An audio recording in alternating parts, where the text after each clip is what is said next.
ดีข้าพเจ้าชื่อท่านมงคลจ้างเนาะเมื่อนี้มีโอกาสดีจะมาเล่าเรื่องพยาธิเบลไลโดซิสพยาธิเบลไลโดซิสเป็นภาษาลาวก็ได้เนาะแต่ว่าเป็นพยาธิที่ว่าติดต่อจากธรรมชาติมหาคน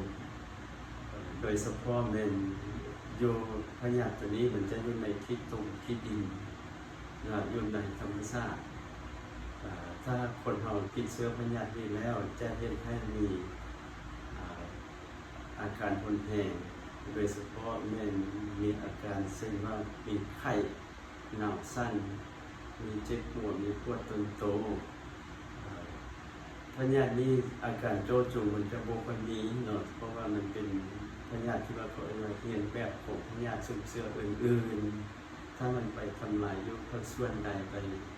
ต้องมีภาคส่วนใดมันเป็นให้มีอาการของภาคส่วนนั้นขึ้นมาเช่นว่าเข้าไปในปอดเข้าไปใน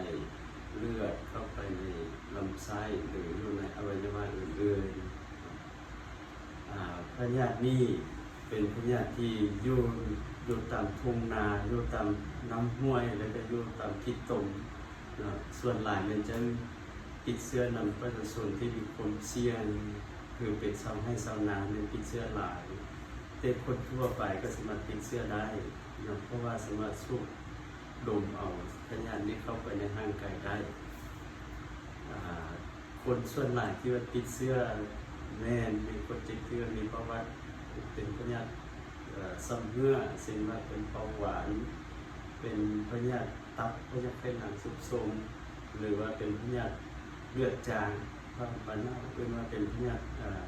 ปานกิ่งเลือดพวกนี้จะมีความเสี่ยงที่จะติดเชื้อพยาธินี้คนเอง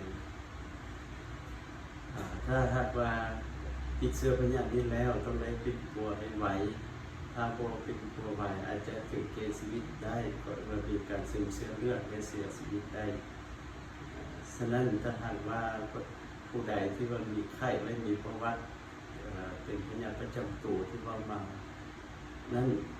ที่ไปหมอเพื่อไปปลูกเสื้อปลูกเลือดหรือว่าปลูกต่างๆเพื่อให้ซอกหาเสื้อพยาธินี้นะพยาธินี้ก็เรียกว่าเป็น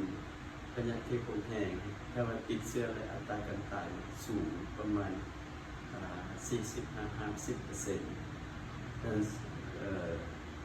ซึ่งส่วนคอมเมนเตอร์ส่วนถ้าหากว่ามีเบาหวานมีพยาธิตับพยาธิไขหลังซุบซนเราเลยเป็นพยาธิเลือดจางถ้าว่าติดเชื้อแล้วมีไข้มีการติดเชื้อแล้วไปหมอเพื่อปลูกเลือดซอกหาเชื้อพยาธินี้เพื่อให้เป็นตัวให้ทันเวลาวิธีการป้องกันก็คือถ้าหากว่ามีพยาธิประจำตัวแล้วควรจะรักษาตนเองเช่นว่าถ้าสิไปลุยน้ำลุยหนองก็ต้องพยายามหลีกเลี่ยงหรือว่าสิไปในเขตที่ว่าเป็นชุมชนก็ต้องให้ใส่แมสเพื่อป้องกันเพราะให้มีการสูบลมเชื้อพยาธินี้เข้าไปขอเข้าใจ